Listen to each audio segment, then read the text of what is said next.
According to our own Mark Stein and Chris Haynes, the Cavaliers were engaged in serious three-way trade discussions that would have landed them Paul George and sent Kevin Love to the Nuggets.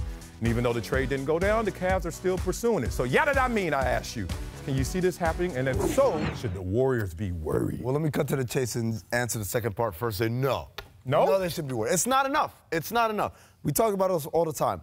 The Warriors thrive on you putting guys on the floor who can do one thing but not the other, right? That's why they handily dismantled the Cavs in the finals. They did. Much to my surprise. Much to your surprise. That Kevin Love wasn't a bigger factor, right? Yeah. Paul George helps because he is a guy who could play both ends. Two-way, 6'10" wing player. Sure. Oof. But now you got just two of those guys. The rest of the roster is still the same in terms of, from the parameters of this deal. They're not getting more guys to do that. They're getting one more guy. One more guy's not going to get the job done. Now, will it happen?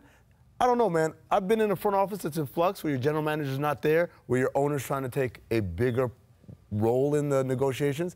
That doesn't work out well, especially with complicated deals. But there was a time when I don't think a third team was necessarily necessary. I remember interviewing Larry Bird back when Paul George was, a younger man, when Larry Bird was there, was actually his employer. And I remember asking Mr. Bird, who were the young players in the league? Did you call him Mr. Bird? I think I did. Damn.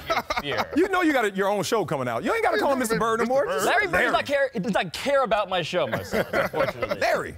But Larry pointed out, he said, I love Steph Curry, I love Klay Thompson. This is before the Warriors went on their run, and I love Kevin Love. And at a certain point, when Larry Bird is employed and Larry Bird is trying to win, because Larry Bird only knows how to win, you didn't maybe need a third team to give you those picks.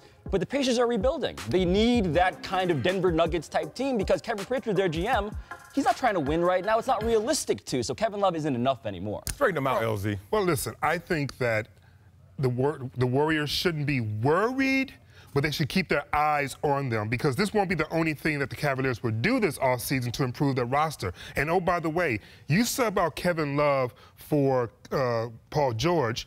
The pick and rolls that they love and feasted off of with Kevin Love, that goes away. All of a sudden now, that becomes an issue because of his ability to play defense. So that helps him tremendously. And then the other thing, too, we got to figure out what's going to happen to Carmelo Anthony in a possible buyout, Dwayne Wade in a possible buyout. I would simply say this, that I would much rather have an old, broken-down Dwayne Wade in the playoffs versus a non-jump shooting Iman Shumpert versus a non-jump shooting Channing Frye who could barely get off the bench. Jump shooting. He didn't hit any jumpers. He didn't get to play. Yeah. Why do you think that is? Why do you think that is?